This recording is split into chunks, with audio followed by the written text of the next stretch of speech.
Good morning. Today topic is clap oscillator. आज हम clap oscillator के बारे में पढ़ेंगे.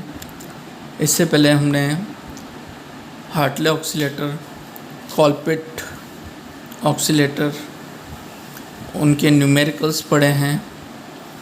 तो आज स्टार्ट करते हैं हम क्लैप ऑक्सीलेटर. क्लैप ऑक्सीलेटर जो है वो एक तरह से कॉलपिट ऑक्सीलेटर का ही एडवांस होता है, जिसमें सर्किट में जहाँ पर हम कॉलपिट ऑक्सीलेटर में 2 कैपेसिटर यूज़ करते थे और 1 इंडक्टर यूज़ करते थे, लेकिन क्लैप ऑक्सीलेटर में हम 1 इंडक्टर के साथ में सीरीज़ में कैपेसिटर को कनेक्ट कर देते हैं. तो जो सर्किट जो होता है वो कन्वर्ट हो जाता है क्लैप ऑक्सीलेटर में. यहाँ पर एक कॉमन इमिटर एम्पलीफायर होता है और ये टैंक सर्किट होता है. हम जानते हैं कि जो कॉमन इमिटर एम्पलीफायर होता है वो 180 डिग्री फेज शिफ्ट प्रोवाइड कराता है और रिमेनिंग 180 डिग्री फेज शिफ्ट जो होता है वो टैंक सर्किट प्रोवाइड कराता है. तो टोटल फेज शिफ्ट जो हो जाता है वो 360 डिग्री हो जाता है, जो कि ऑक्सीलेशन के लिए रिक्वायरमेंट होती है. यहाँ पर हमने पहले पढ़ा है कि एलसी जो है, एलसी जो टैंक सर्किट होता है वो नॉइज़ या हाई फ्रीक्वेंसी की वजह से एक सिग्नल जनरेट कर देता है, जो कि पहले अनसस्टेंड रहता है, फिर बाद में सस्टेंड हो जाता है. अनसस्टेंड मीन्स उसका जो एम्पलीट्यूड है वो फिक्स नहीं रहता, लेकिन जब वो सस्टेंड हो जाता है तो उसका जो एम्पलीट्यूड है वो फिक्स आता है, एक फिक्स साइनोसॉइडल के फॉर्म में बनता है. यहाँ पर RE, R1 और R2 ये स्टेबिलिटी प्रोवाइड कराते हैं और कपलिंग कैपेसिटर्स जो है ब्लॉक करते हैं DC सिग्नल को और AC के लिए पाथ प्रोवाइड कराते हैं. यह है RFC, radio frequency chalk. Now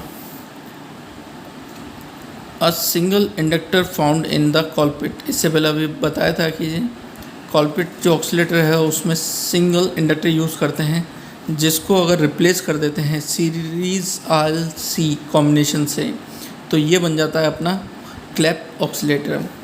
addition of capacitor C3 in series with L improve the frequency stability. जो उसकी स्टेबिलिटी है फ्रीक्वेंसी की उसको इम्प्रूव करता है और eliminate the effect of transistor.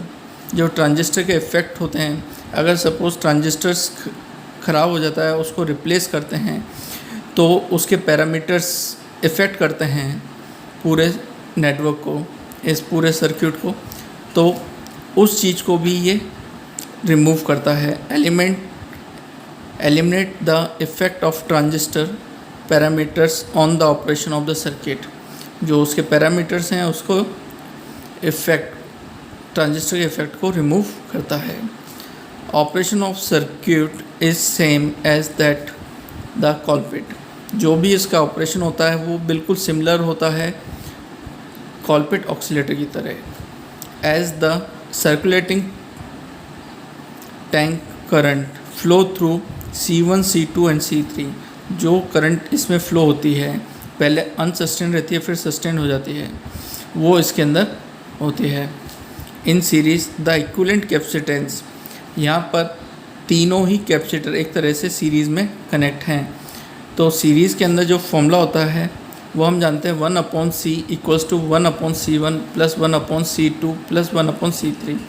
इसको सॉल्व करते हैं तो अपनी जो वैल्यू है C = 1/C1 + 1/C2 + 1/C3 ये हमें प्राप्त होती है. Now frequency of oscillation is F = 1/2 pi √ 1/LC1 + 1/LC2 + 1/LC3. इसी तरह हमने कॉलपिट ऑक्सीलेटर में जो फ्रीक्वेंसी ऑफ ऑक्सीलेशन जो प्राप्त हुआ था वो था F = 1/2 pi √ 1/LC1 + 1/LC2.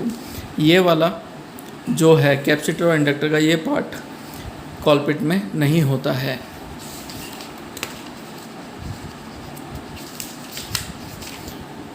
Now recall कर लेते हैं हम कि कॉलपिट ऑक्सीलेटर क्या था, उसके बारे में हम एक बार देख लेते हैं।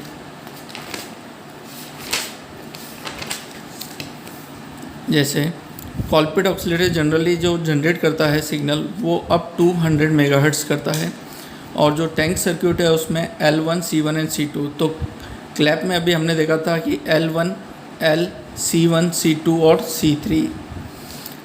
यहाँ पर 2 कैपेसिटर यूज़ कर रहे थे अपन कॉलपिट में, और क्लैप के अंदर हम यूज़ करते हैं 3 capacitors.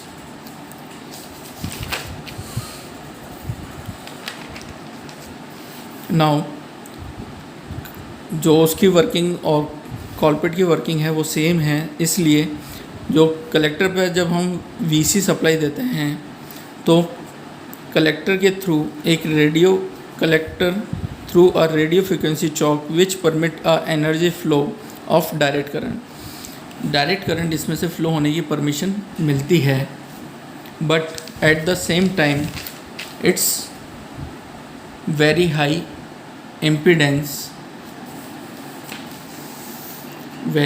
impedance to the high frequency current. The presence of coupling capacitor in the output circuit does not permit the DC current to go to the tank circuit. जो कपलिंग कैपेसिटर टैंक और common amplifier के बीच में लगा है वो DC को जो है वो फ्लो नहीं होने देता, मतलब उसको ब्लॉक करता है। और रेडियो फ्रिक्वेंसी RFC की वजह से एक रेडियो फ्रिक्वेंसी एनर्जी डेवलप होती है जो कि कपलिंग कैपेसिटर उसको पास होने देता है, और टैंक सर्किट में जाकर ऑक्सीलेशन की जो फॉर्म है वो स्टार्ट होती है। और जो आउटपुट है टैंक सर्किट का वो C1 और C2 की मदद से कॉमन एमीटर के बेस पर जाता है, और कॉमन एमीटर एम्पलीफायर जो भी आउटपुट आया है बेस पे उसको इन्वर्ट करके कलेक्टर पे भेजता है। तो इस तरह से 180 डिग्री का फेज शिफ्ट हमें प्राप्त होता है। अगेन वो टैंक सर्किट में जाता है, टैंक सर्किट उसको फिर 180 डिग्री का फेज शिफ्ट करता है। इस तरह से टोटल 360 डिग्री फेज शिफ्ट हमें प्राप्त होता है।